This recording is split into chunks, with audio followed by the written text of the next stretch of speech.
mine on the list. And yet her heart pulses with compassion for the underprivileged, including myself, which is why, as she stands superbly poised to begin her next ITV series of Class Act, I can say, make way for a fantasy figure who really exists, Joanna Lumley.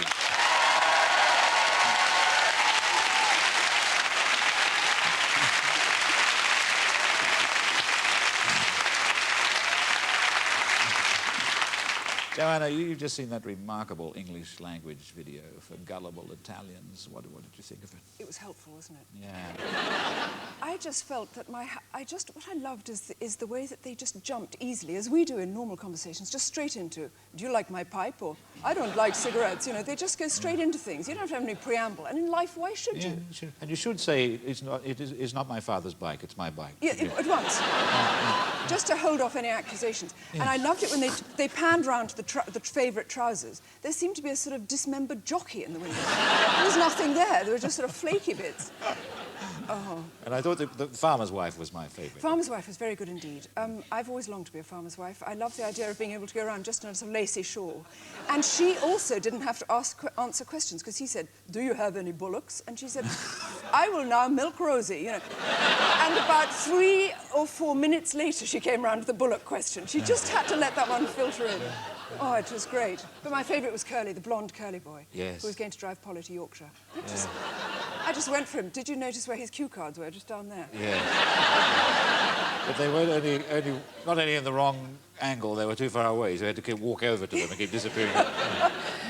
It was good, wasn't it? Have you ever, I was just going to say, have you ever done anything as bad as that? And I thought I'd better rephrase the question. But yes, early in... Regularly, you mean, is what you want to say. You, Joanna, you want to say regularly have done this But early in your career, I think you must have done... I did anything, actually. Yeah. Because I wasn't trained at drama school, I knew I had a very slim hope of getting any work at all, so I just did anything anybody asked me to do. Without batting an eye. I said, yeah, I'll do it. What is it? Yeah, I'll do it. But right now, because of Patty has been such a huge success, I see they're pulling everything out that you've ever done and sticking it on the air. It's all come. It's like drowning. You suddenly see your whole life rushing in front of you. You know, old bits of Steptoe & Son mingled up with Call My Bluff, mingled up with old things. Also, they've got the new Avengers out. They've got Sapphire and Steel out. What about the satanic rites of Knitting Dracula? patterns. Satanic rites. I have a feeling you didn't like that. Oh, no. I tell you what it was. It was the last ever proper Dracula film with Peter Cushing and Christopher Lee. So it's a bit of a special one for me. And I don't care about the acting in that, you know. I was there. Were you bitten or did you do the biting? Nearly bitten, nearly. Had a fight with some bitten girls. A lot of that, we did some of that fighting with our fingernails on. And then I was put to be the bride of Dracula forever, and Christopher Lee laid me out. Black candles, psh, light, and he went, ah! And then the roof blew up.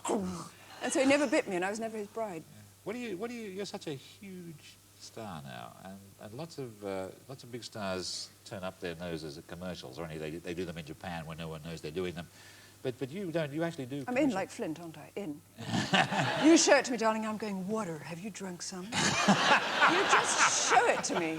I can't resist it. You see, I can't. It's the old training I had. Don't turn anything down. If people ask you to do it. Even now they come and say, do you have a knitting pattern? Part of me's going, no, I don't want to do it. I'm going, yes, where's the jersey? I can't stop. So, you know, they come and say, advertise this. I'm in. Charo is a whole lot of woman. Yes, please. Yeah. What's the secret of her charm, do you think? A certain emphasis on sexuality, perhaps? I just thought she was great. She was so enthusiastic, and she never had to. This is the other great thing about languages. When you speak that kind of, you don't have to think anymore, you don't have to do it, you know. And I just loved it. I liked it. I thought it was very good. Do that again. No. I missed it the first time, and I want to be there when it happens again. I just loved the way also, I liked her great enthusiasm. She said, when she'd come onto that love boat, and she said, and did Jane Fonda thing, and I go, show you, and I go, oh, like this. And I thought, actually, Fonda could manage that, you know. But Charo saw that as the biggest thing you could do. Could you? She's in terrific shape. She's been around the block a few times, you know. She's been in the business a long, long time. And,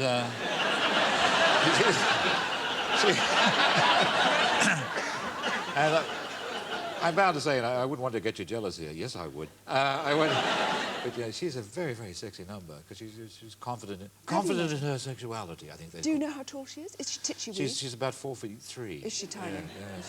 Yeah. Actually, you and Charo are alike in one respect. Yeah, I felt. Oh, what? Oh no, go on.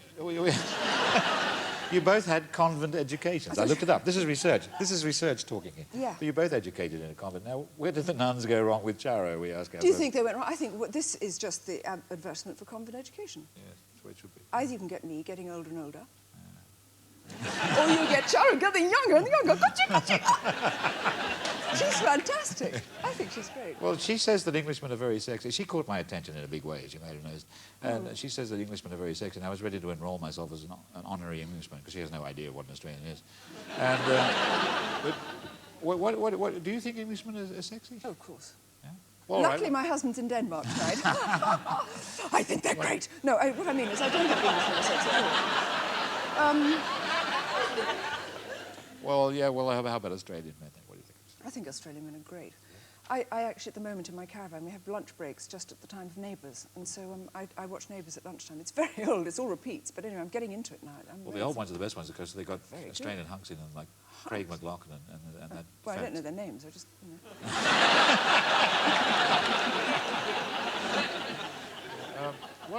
What about Jeff, the man at the top of the hill? Does his fantasy sort of race your motor? Is that... Absolutely. You've got the city lights and you're on the top of the hill. Or you got just on the side of the hill at one point and the city lights, and then you're back on the top of the hill. Well, he's got range, you know. He has. Top of the hill, side of the hill, you name it, he can do it. Yeah. How can I phrase this? Would you like to join Jeff on top of the hill? I couldn't get the dimensions of him. He just seemed to be a torso. Also, I don't think... I mean, he's buried in the top of the hill. That's why he's standing so stiffly. He's been up there for so long, turning around to look at the city lights and back again. Screwed himself into the hill, yeah. Into the ground. Yeah. And I had a feeling that Jeff has never met anybody in the way he's speaking. He's up there yearning for it, you know, just yearning to meet anybody, make contact and get hot. Hot and nasty. I feel Jeff's got some sort of huge... And he's only 32.5p a minute or something. Well, you're sort of equipped to deal with him. Could you still do that kickboxing stuff? Yeah. You still... You Yeah. can? Well, that's actually all I can do. It's only sitting down right now, but... You actually... Because I always wanted to get kicked in the head by you, actually. Dream no longer, Clive. But Jeff says he's got lots of fantasies, and I think he's working on the assumption that women have got lots of fantasies. Yes, then he ground to a halt. He couldn't even begin on one. He couldn't get into that, could he? The truth is that Los Angeles, which I'm sure you've spent some time there... Not very long, actually. Yeah. No, Would you like to? No. No. I don't want to say that, but it seems so big, and you're not allowed to walk anywhere. No, because it's crawling with people like Jeff. Jeff is crawling around Los Angeles. When he finally gets himself out of the top of the hill, he walks in. The torso, and he's just got the hands. He's dragging himself around. How would Patsy handle Jeff? I mean, actually, Jeffs don't go for Patsy's. They're too frightened. She'd rent him, but I mean, I don't think she could... I don't think she'd go through any preliminaries in that top of the hill business. I think it's very slow. You're set to join Jennifer Saunders in the film version of Absolutely Fabulous, and I'm sure you'll win the Academy Award. And how would Patsy accept the Oscar? Oh, Patsy. She'd just go, yeah, cheers, thanks a lot. I mean, I don't think... I think it's time to go. Thank you very much, Joanna Lumley. Thank you.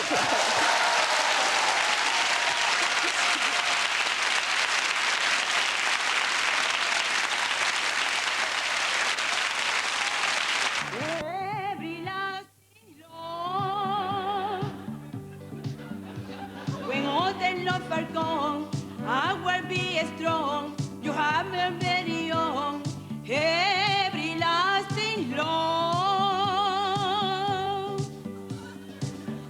I love you, Clive James.